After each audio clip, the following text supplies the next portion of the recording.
કેમ છો વિદ્યાર્થી મિત્રો? આજે આપણે ધોરણ 7 વિષય હિન્દીમાં આજે વ્યાકરણ વિશે જાણીશું. તો પરીક્ષામાં આપણે વ્યાકરણનું ખૂબ જ મહત્વ હોય છે. તો વ્યાકરણમાં તમે વધારે માર્ક્સ લઈ શકો છો. બરોબર ને બાળકો? તો પરીક્ષામાં આપણને પ્રશ્ન જવાબ પૂછાય, એક વાક્યના પ્રશ્ન પૂછાય, દો વાક્યો કે પ્રશ્ન કે ઉત્તર પૂછાય અને સવિસ્તાર પણ આપણને પૂછાતા હોય છે. અને છેલ્લે આપણને વ્યાકરણ વિશે પ્રશ્ન હોય છે. તો વ્યાકરણમાં શું પૂછાય છે પરીક્ષામાં? તો સમાનાર્થી, વિરોધાર્થી, પછી લિંગ પરિવર્તન, એકવચન, બહુવચન પૂછાય. તો આપણે અહીંયા વ્યાકરણ વિશે જાણીશું.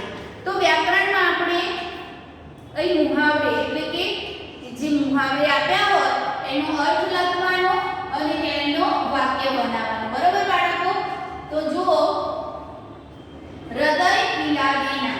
આપણો કોર્સ પૂરો થઈ ગયો છે એટલે આપણે અહીંયા વ્યાકરણ સમજીશું એટલે કે પરીક્ષાની તૈયારી કરીશું.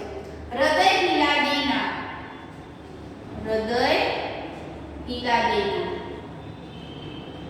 અહીંયા વાક્ય આપ્યું હોય એનો અર્થ લખવાનો અને પછી આપણે તેનું વાક્ય પ્રયોગ કરવાનો. હવે શું લખ્યું છે અહીંયા? હૃદય પીલા દેના. હવે એનો અર્થ શું થશે બાળકો? हृदय को द्रवित करना.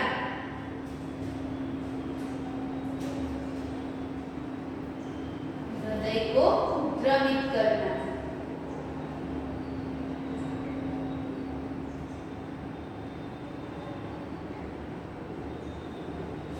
बरोबर?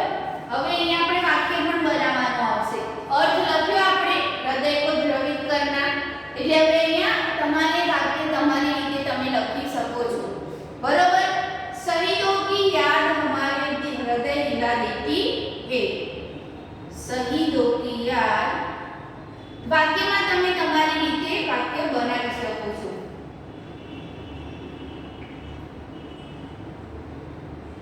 शहीदों की याद हमारे हृदय को, हमारे हृदय को हिला देती है.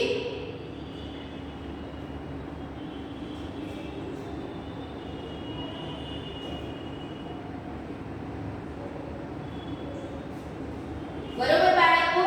અહીંયા હૃદય हिला देना એટલે હૃદય को द्रवित करना.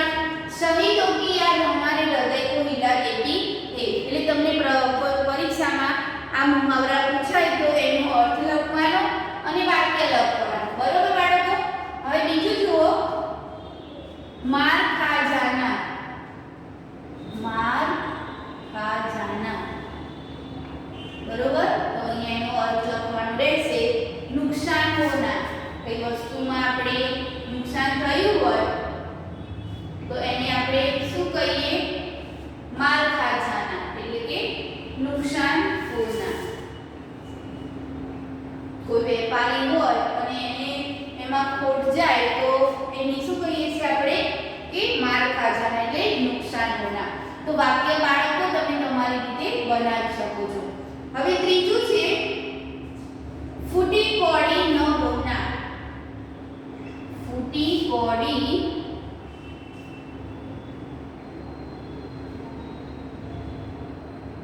ન હોના. આપણે કોઈની પાસે પૈસા ના હોય તો ઘણા લોકો નથી કહેતા કે એની પાસે ફૂટી કોડી પણ નથી. એટલે કે ફૂટી કોડી ન હોના તો એનો અર્થ શું થશે? બહોત ગરીબ હોના. બહોત ગરીબ હોના. હવે આનું વાક્ય પણ તમે તમારી રીતે બનાવી શકો છો. હવે ચોથું જુઓ, આ રીતે તમને પરીક્ષામાં મુહાવરે પૂછાય તો તમારે બાળકો આ રીતે લખવાના. કોઈ ચારા ન હોના. તમે વ્યાકરણમાં જેટલા માર્ક્સ ધારો એટલા માર્ક્સ તમે મેળવી શકો છો. એટલે વ્યાકરણમાં તમારે માર્ક્સ જવા દેવાના નહીં. કોઈ ચારા ન હોના.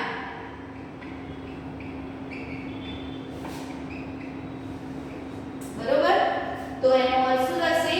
કોઈ ઉપાય ન હોના. કોઈ ચારા ન હોના તો શું આવશે?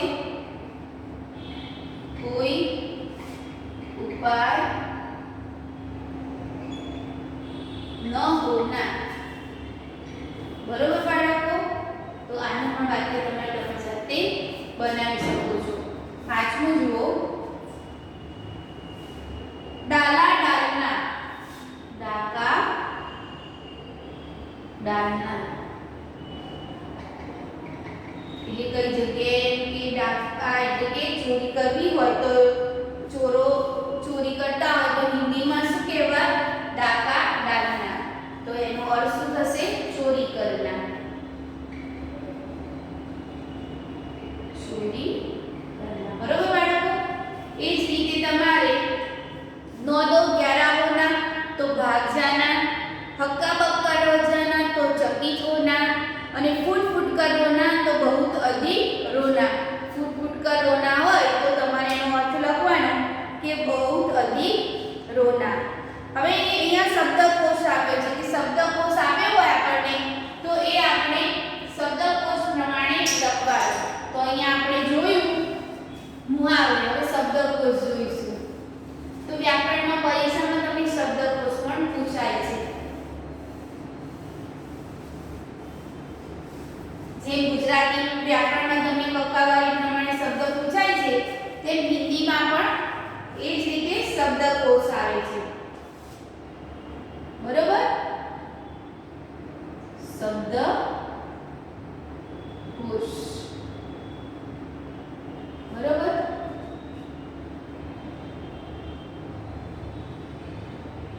તો અહીંયા લખવાનું તમારે કે જો અહીંયા આપણને આપ્યું હોય કે સુંદર, વાપસ આપણે શબ્દો આપેલા જ હોય પરીક્ષામાં. વફાદાર, વફાદાર. પછી આપ્યું હોય આશ્ચર્ય,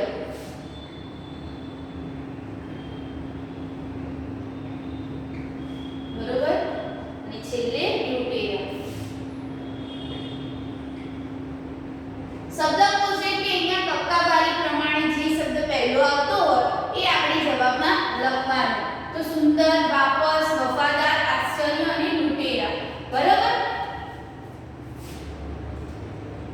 તો તમારે પહેલા કક્કાવારી પ્રમાણે કયો શબ્દ પહેલો આવશે? તો જુઓ બાળકો, શું આવશે પહેલું? આશ્ચર્ય. આવશે પહેલા તો અહીંયા શું લખવાનું? આશ્ચર્ય. પછી બીજું વાક્ય કહો બાળકો, કયું આવશે? અહીંયા આપણે इसलिए લખવાનું ભૂલી ગયા. એટલે લૂંટેરા પછી અહીંયા આવશે इसलिए. પછી અ પછી શું આવશે? ઈ. તો બરોબર? તો અહીંયા આવશે इसलिए.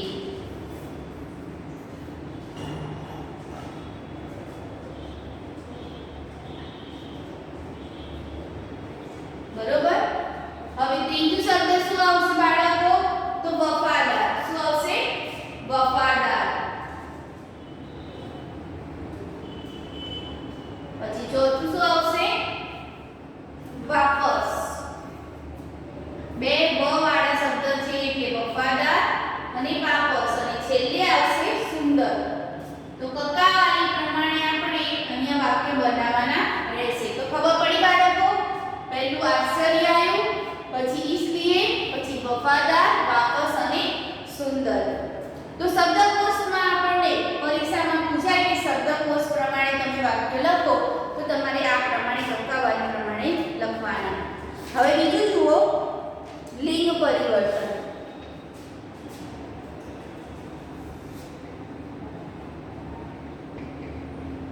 લિંગ પરિવર્તન. સ્ત્રીલિંગ હોય તો પુલ્લિંગ કરવાનું અને પુલ્લિંગ હોય તો સ્ત્રીલિંગ. તો અહીંયા આપણને પૂછ્યું છે લિંગ પરિવર્તન કીજીએ. તો પરીક્ષામાં પૂછાય છે બાળકો તો તમારે આ પ્રમાણે લખવાનું. બરોબર? તો જુઓ પહેલું લખ્યું છે રાજા. બરોબર? તો રાજાનું શું થશે? રાણી. પછી આપ્યું છે અભિનેતા. અભિનેતા. તો શું થશે એનું? અભિનેત્રી. શું થશે? અભિનેત્રી. બરોબર?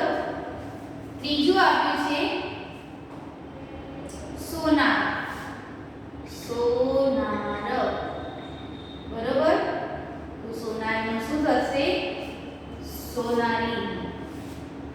સોનારી. જો સ્ત્રીલિંગ પૂછ્યું હોય તો આપણે એનું પુલ્લિંગ શબ્દ કરવાનો અને પુલ્લિંગ પૂછ્યું હોય તો એનું સ્ત્રીલિંગ કરવાનું. શેર. તો શું થશે? શેરની. ઘણા બાળકો આમાં ભૂલ કરતા હોય છે પણ આ ખૂબ જ સહેલું છે એટલે તમારે લખવાનું. બંજારા. તો શું થશે? બંજારી. ને બંજારી પૂછ્યું હોય તો એની સામે બંજારા લખવાનું. બરોબર બાળકો? ઘોડા તો ઘોડી. પછી તમને વાક્યમાં પણ પૂછ્યું હોય કે તમે લિંગ પરિવર્તન કરી નાખો, તમારે વાક્ય બનાવવાનું હોય છે કે ઘોડા દોડ રહા હે, એનું લિંગ પરિવર્તન કરો. તો ઘોડી, ઘોડાની જગ્યાએ શું લખવાનું તમારે? ઘોડી. તો ઘોડી દોડ રહી હે એટલે તમારું આખું વાક્ય બદલાઈ જશે. બરાબર? તો અહીંયા લખવાનું ઘોડા, એની સામે લખવાનું ઘોડી. બરાબર? તો અહીંયા વાક્ય પૂછાયું કે એ પ્રમાણે તમારે વાક્ય પણ લખવાનું. તો અહીંયા લિંગ પરિવર્તન આપણે સમજી ગયા. હવે આપણે ભાવવાચક સંજ્ઞા જોઈશું. પરીક્ષામાં જે પણ વ્યાકરણ પૂછાય છે બાળકો, એ તમારે શાંતિથી લખવાનું, વિચારીને લખવાનું. જો તમે સહેજ પણ ભૂલ કરશો તો તમે એના માર્ક્સ તમારા કપાઈ જશે. એટલે વિચારીને લખવાનું કે આપણે શું પૂછ્યું છે અને શું કહેવા માંગે છે. ત્યાં અહીંયા લખ્યું છે ભાવવાચક સંજ્ઞાએ બનાવીએ. ભાવવાચક સંજ્ઞાએ બનાવીએ. બરોબર? આપણે ભાવવાચક સંજ્ઞા બનાવવાની કે કોઈ શબ્દ આપ્યો હોય, શબ્દ આપણને, તો એમાં શું ભાવ પ્રગટ થાય છે એ ભાવ પરથી આપણે ભાવવાચક સંજ્ઞા બનાવવાની. જો કે જો અહીંયા આપ્યું છે આપણને સચ્ચા. શું લખ્યું છે? સચ્ચા. તો એની સામે શું લખવાનું? સચ્ચાઈ. સચ્ચાઈ. બચ્ચા. તો શું આવશે? બચ્ચે.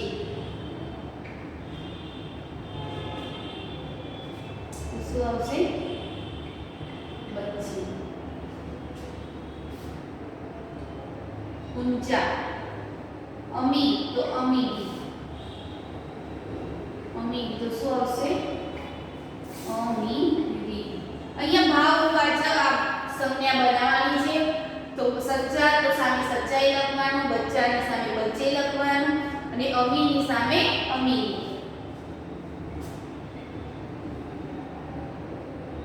ઊંચા તો ઊંચાઈ. શું લખવાનું? ઊંચાઈ.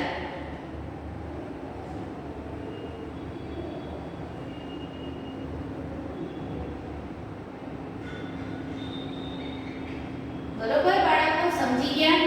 લંબા તો લંબાઈ અને બુઢા તો બુઢાપા.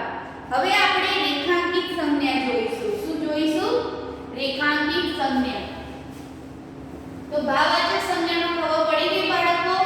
બચ્ચે, બચ્ચે સચ્ચા લખ્યું હોય તો સચ્ચાઈ, બચ્ચા લખ્યું હોય તો બચ્ચે, અમીર લખ્યું હોય તો અમીર. હવે આપણે જોઈશું ભાવવાચક રેખાંકિત સંજ્ઞા.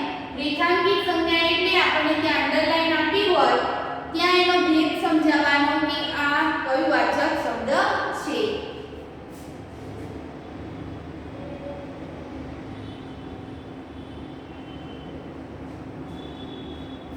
રેખાંકિત સંજ્ઞા. રેખાંકિત એટલે જે અંડરલાઈન કર્યું હોય વાક્યમાં એ શું ભાવ પ્રગટ કરે છે એ લખવાનું. તો અહીંયા એક વાક્ય લખું છું. મનુષ્ય अन्य प्राणियों से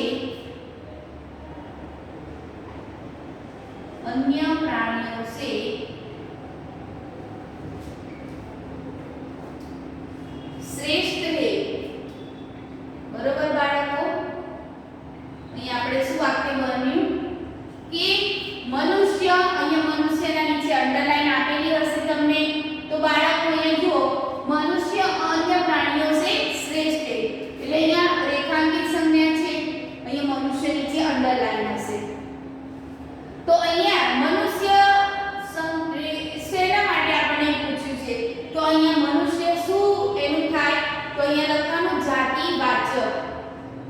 મનુષ્ય માણસ છે, અહીંયા માણસની વાત કરવામાં આવી છે એટલે જાતિ બનશે. શું બનશે?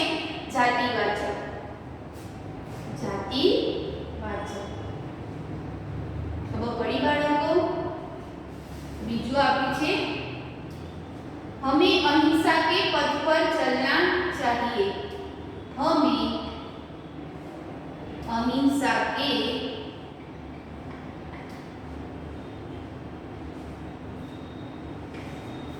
पथ पर चलना चाहिए. बरोबर? चाहिए. बरोबर? શું લખ્યું? हमें अहिंसा के पथ पर चलना चाहिए. અહીંયા અંડરલાઈન ક્યાં આવે છે? અહિંસા. તો હવે અહિંસા શું ભાવ વ્યક્ત કરે છે?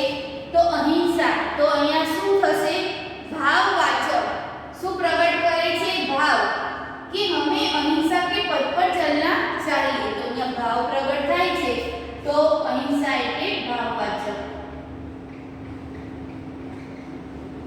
શું આવશે? ભાવવાચક. समझाए बालक?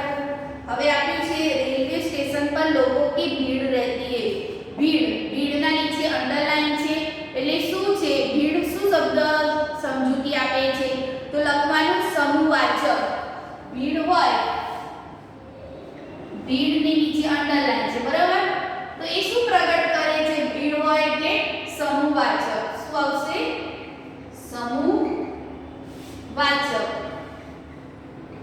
વધારે સમૂહ હોય એટલે ભીડ શબ્દ નીચે અંડરલાઈન કરી હોય તો તમારે લખવાનું સમૂહવાચક.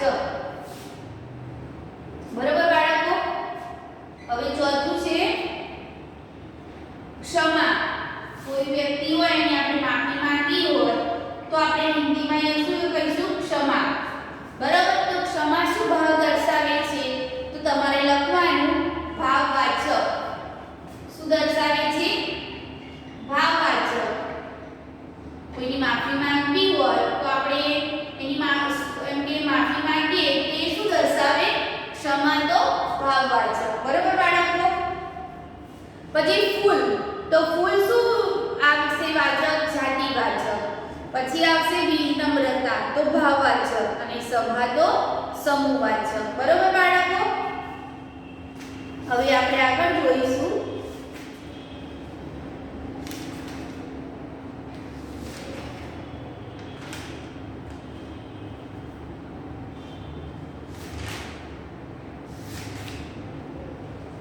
ફરી આપણે રેખાંકિત શબ્દ જોઈશું. બરાબર? અહીંયા જો હવે અહીંયા લખ્યું છે પેડ કે નીચે કોઈ ખડા હે. કોઈ એટલે કોઈ અહીંયા કોઈ ફિક્સ વ્યક્તિ નથી. અહીંયા લખ્યું છે કે પેડ કે નીચે, पेड़ के नीचे कोई खड़ा है. बराबर? કોઈ લખ્યું છે શબ્દ ત્યાં અંડરલાઈન છે અને ખડા હે. બરાબર? અહીંયા લખ્યું છે કે પેડ કે નીચે કોઈ ખડા હે. કોઈના નીચે અંડરલાઈન એટલે કોઈ ફિક્સ વ્યક્તિ નથી. એટલે અહીંયા તમારે લખવાનું કે અનિશ્ચિત વાક્ય. શું આવશે? અનિશ્ચિત વાચક.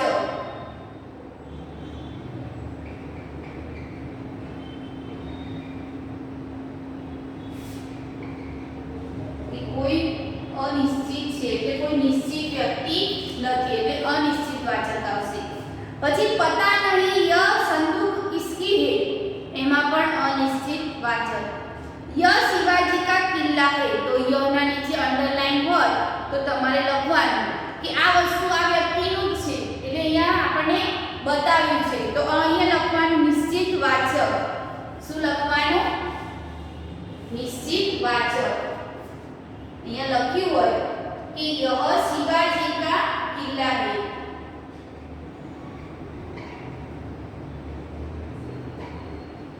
એટલે શું થશે? નિશ્ચિત છે કે આ શિવાજીનો કિલ્લો છે. અહીંયા નામ આપેલું છે આપણે એટલે નિશ્ચિત થઈ ગયું. એટલે અહીંયા શું લખવાનું? નિશ્ચય વાચક.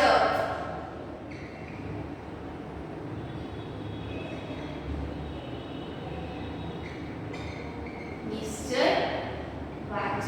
બરોબર?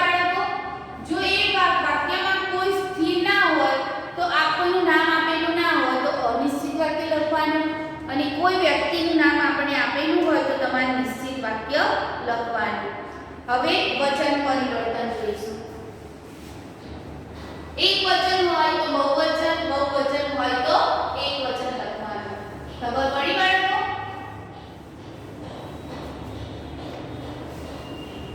વ્યાકરણમાં તમે બાળકો ખૂબ જ સારા માર્ક્સ મેળવી શકો છો. એટલે વ્યાકરણ તમારે ખૂબ જ ધ્યાનથી અને વાંચીને લખવાનું. અહીંયા લખવાનું વચન બદલીએ, વચન બદલીએ. બરોબર બાળકો? તો પહેલું આપ્યું છે લડકા. તો લડકાનું વચન પરિવર્તન શું થશે? લડકી. શું થશે? આ એક વચન છે તો સામે બહુવચન. તો લડકા લખેલું છે તો લડકાનું આ એક વચન છે અને આ બહુવચન લડકી. કિતાબ. તો કિતાબે શું આવશે? કિતાબે. એક હોય તો આપણે કિતાબ કહીએ છીએ, બરાબર? અને ઘણી બધી હોય તો આપણે શું કહીએ? કિતાબે. તો આ એક વચન અને આ બહુવચન. ગુજરાતીમાં પણ તમને એક વચન અને બહુવચન પૂછાતું હોય છે. લખ્યું છે નદી. તો એક નદીની વાત કરવામાં આવી છે અને બહુવચન કરવું હોય તો નદિયા. શું થશે? નદિયા. લિફાફા તો લિફાફે. નારી તો નારિયા. નારી. એક નારીની વાત કરવામાં આવી છે એટલે અહીંયા એક વચન. શું થશે? આ એક વચન, બરોબર? અને અહીંયા શું થશે? બહુવચન. બરોબર બાળકો? આ એક વચન અને આ બહુવચન. નારી તો શું થશે એની સામે? નારિયા. ઘણી બધી નારી હોય સ્ત્રીઓ તો અહીંયા શું થશે એનું? નારિયા. માલી તો એની સામે એનું બહુવચન માલીસ થશે, બરોબર? હવે રેખાંકિત જોઈ ગયા આપણે બાળકો. હવે આગળ જોઈશું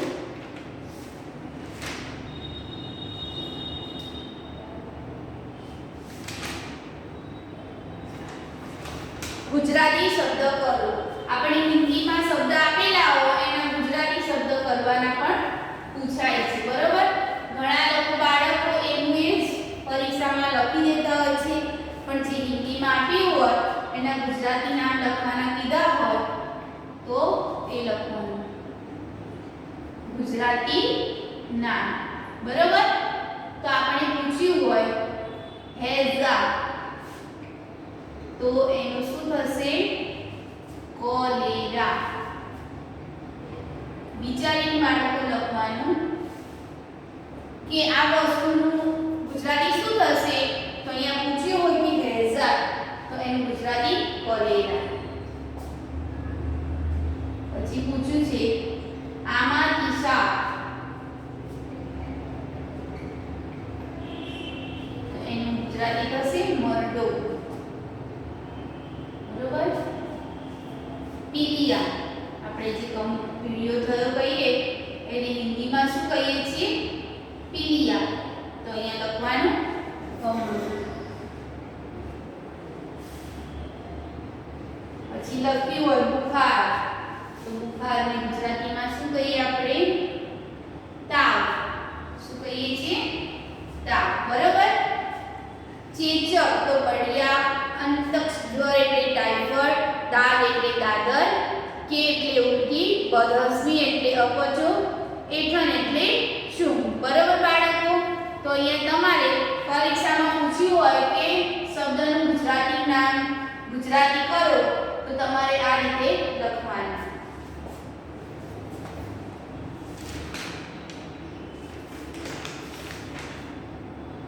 હવે વિરુદ્ધાર્થી. સમાનાર્થી પૂછાય તો સમાન એવો શબ્દ એનો લખવાનો એટલે એને સમાનાર્થી કહેવાય અને વિરુદ્ધાર્થી એટલે એનો વિરોધ શબ્દ હોય છે એ વિરોધી લખવાનો.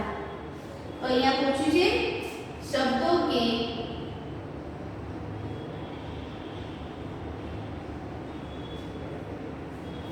વિરુદ્ધાર્થી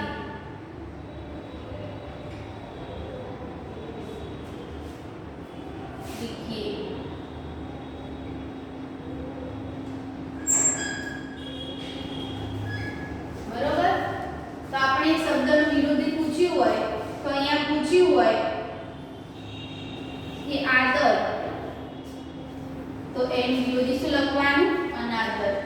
બરોબર? આદરનું શું થશે? અનાદર. એનું વિરોધાર્થી લખવાનું બાળકો. તો આદર અને એનું વિરોધાર્થી અનાદર.